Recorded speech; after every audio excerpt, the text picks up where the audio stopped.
Bharatiya Janata party ने लोकसभा चुनाव 2024 के लिए प्रत्याशियों की पहली लिस्ट में 51 सीटों पर नामों का ऐलान कर दिया। पिछले 1-1.5 साल से पहलवानों के विरोध और आरोपों से घिर रहे ब्रजभूषण शरण सिंह का नाम भी पहली लिस्ट में नहीं है। इससे राजनीतिक गलियारों में उन्हें लेकर एक बार फिर से अटकलें तेज हो गई हैं।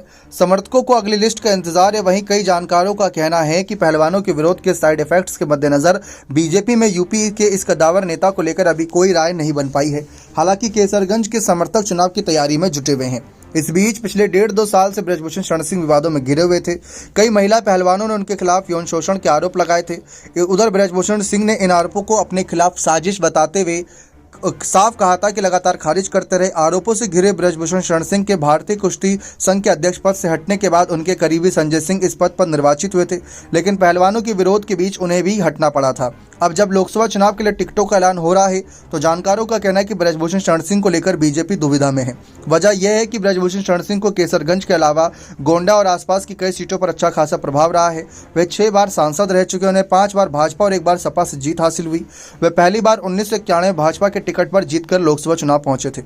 राजनीतिक गलियारों में इस बात को लेकर भी अटकल है कि यदि बीजेपी ने ब्रजभूषण का टिकट काटा तो उनका अगला कदम क्या होगा।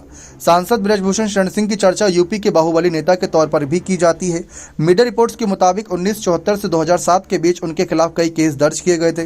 ब्रजभूषण को बाबरी ढांचे के विध्वंस मामले में भी गिरफ्तार किया गया था। ब्रजभूषण के अलावा पहली लिस्ट में मेनका गांधी, वरुण गांधी, रीता बहुगुणा जैसे कई अन्य दिग्गजों के नाम नहीं है। लेकिन कहा यह भी जा रहा है कि ब्रजभूषण राजनीति से अपने कदम पीछे करके अपने बेटे को सांसदीय सीट पर आगे बढ़ा सकते हैं। अगर ऐसा होता है तो बीजेपी परिवारवाद के मुद्दे फंसेगी, और अगर ब्रजभूषण को टिकट नहीं देती तो बीजेपी कई सीटों पर फंसती नजर आएगी, जहां ब्रजभूषण के समर्थक उनसे नाराज होकर किनारा करना शुरू कर देंगे। अब आपको क्या लगता है कि ऐसी स्थिति में ब्रजभूषण पर बीजेपी भरोसा जताएगी या नहीं? ब्रजभूषण का तो कहना है कि वे किसी भी आपराधिक मामले में दोषी नहीं पाए गए, तो उनको सजा सुनाने का फैसला कोर्ट का था, जनता का नहीं। जनता जिस तरीके से उनको देखते आई है वह जनता के बीच हमेशा ही सत्य का साथ बने रहे हैं।